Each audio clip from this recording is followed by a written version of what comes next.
He whacked that, didn't he? Yeah, that looked good, Rick. Yeah. Told Mark said, we haven't even got a cup of coffee. And as soon as I start drinking coffee, here it comes. Okay, we got a double going here. We just might have to put Captain Mark to work. Yeah. Uh-oh, wrong flavor, isn't it? Sorry, wrong flavor. Don't catch too many of these guys. Oh, white bass. Yeah, put them, I'll take that. Those are beautiful, though. These fish are great to eat, but you gotta eat them fresh. It feels real good, so you can eat this walleye I have on this rod. I'll have one walleye and a white bass tonight. Get ready to get this big fish. Yeah, that's a nice one. A nice fish. All right, nice one, Tom. I'm Captain Mark Calick, and welcome to the Midwest Outdoors. We're out here on Lake Erie today, cold water fishing, and it doesn't matter what time of the year you come out to chase these fish, you just have to adapt to them. Right now, we're crankbaiting. Stay tuned, this is only the beginning. Go over top the other rods. Gotta snap it off just like that and hold on to that fish until it gets into the middle. And then you won't tangle any lines. When Tom did that, he snapped that line and there was never a bit of slack in that line. All the time he popped it till it came around. He kept it taut. A lot of mistakes guys make, they'll pull that thing and get so excited, they'll pop it off of there and then they don't watch their rod tip and they'll lose that fish in a heartbeat if they don't keep that line taut when they pop it off of there. Definitely feels like a good fish. And when it's at the top of the water, you know it's safe to reel in because you're not gonna touch any lines that are down in the water. I love fishing Lake Erie. I know I've been doing it for at least over 40 years of my life. I think more people need to come up and enjoy the lake, get your 6 walleyes and go home. You want me to lift it in the boat? Just sometimes you don't even need a net. No matter what color you're using, as long as you got the Deadeye crankbaits, got some fantastic colors out here and they're working extremely well. That's a big pullback. Boy, that sure is. I thought you went to sleep, Tom. No, I was paying attention. Feels pretty good. It's actually still back quite a ways, 180. So it felt like it was swimming towards the boat for a second. So I had to reel a little bit faster, but it's staying down in the water. So hopefully it's a nice sized fish because I'm at 100 right now and I haven't seen it yet. So hopefully it's a nicer size. Yeah, that's a nice one.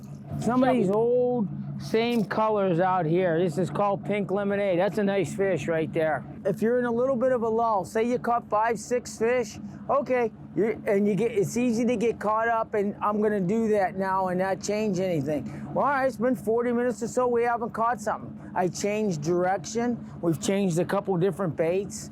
You know, anytime in the spring or fall you got this cold water like this, there's some inconsistency sometimes the way they bite. Don't be afraid to change it up. You don't have to do nothing drastic, but just minor little things sometimes will make the difference. So we'll see what happens here from going on. That's a nice fish. We're not really getting a clear picture of where these fish are biting, so we're trying to cover pretty much everything in the water column. If you look at the screen, we got fish from the bottom to the top, so there's no rhyme or reason. We're catching them from 30 feet to 80 feet back, so we're trying a little bit of everything. That same back pull, 50. Same 51? Yep. Well, double. I'm sure glad you got that one out of the way so I can get this big one. Yeah. Okay. So he gets the big one. Get the other side. I mean, like, is this fishing unbelievable or what? Come on, we need a triple. Well, Mark, you want to get this one? Another one, huh? You want to get this one over here? No, look at this one. Oh, nice. We got a triple on. Okay, I'm going to put this Three in the on, holder. and I just said, let's get a third one on. I had to set mine down in order to net this one for my brother. Okay, we got to get all 3 of these in there. I always like them off these rods here. You just never know. I mean, I'll even stop reeling. On these down rods, I'll even stop reeling on them. Especially in the wash. Especially in the wash. Rick's right. There's that green frog. Check that out. Whoa, Nice chubbier. fish. All right. Walleye capital of the world right here. And here comes Captain Rich yet. 3 on. Wow, he's up on top of the water already. Fighting a little bit, but seems like about the same size as what we've been pulling in. Good fish. Very nice grading fish today. In the last couple hours, we've definitely sized up. We started out catching 18-inch walleyes, and now we've actually caught a couple 22s, 23-inch, so they're definitely getting a little bit larger size. We had a great day on the water today, and we're going to talk a little bit about the baits we used. This is the Deadeye. Again, dives 28 feet on its own and has the rattles in it. The nice thing about the clear one here, you can see what it looks like. And this bait's been excellent for us today, as you've seen. Okay, next up on our hit list today is the Deadeye Junior. This one only dives 8 feet. So if you want to take it out any more in depth, you have to take it down with a true trip or a dipsy lure, okay? But up here on Lake Erie, great bait to cast offshore at night for walleyes. Only going down 8 feet, excellent bait to catch walleyes at night casting. And then last in our family here is the Eyebaby. Same thing, dives about 8 feet, little beak. You want to go down deeper, take it down assisted. This bait's been fabulous. It really has. And it has a tendency on these rods that we're taking it down deeper, not catch as many fish per day, but to catch the bigger fish for the day. Now these are what we call our down rods. It's either a dipsy or a 50 jet, okay? And on these, you have to run a little lip bait. You can't run the big lips. You run Deadeye Junior, Eyebaby, because the apparatus is taking it down to the depth that you need, whether it's the dipsy or the 50 jet. So you gotta run a little lip bait. So this one feels pretty good. A lot of times these have a tendency to be our biggest fish for the day. So let's see what happens. Rick and Tom got it set up pretty good out here today. We got them all at the right depths.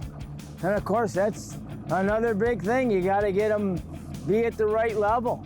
You know, our big boards, we got them 45 to 50 back. Okay, that's putting us down about 22 feet. See the dipsy out there coming right now? And they got a tendency to be a little bit bigger off these little lip baits. Oh, that's a nice looking fish. Nice fish, Mark. Good net job. There we go, baby. Huh? Huh? There, that's a little nicer fish. I knew when to come out of that cabin. Yeah, you do. You have a knack with that.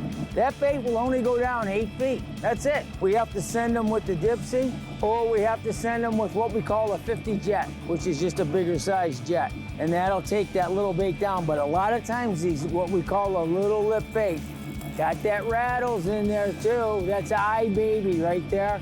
Makes a difference. I'll take that fish all day long. We had a great day out here. I want to thank my crew, the Newton brothers. They're the best. Great day out here. And if you want to check out any of the baits we caught them on here, go to deadeyenation.com. Stay tuned for more Midwest Outdoors.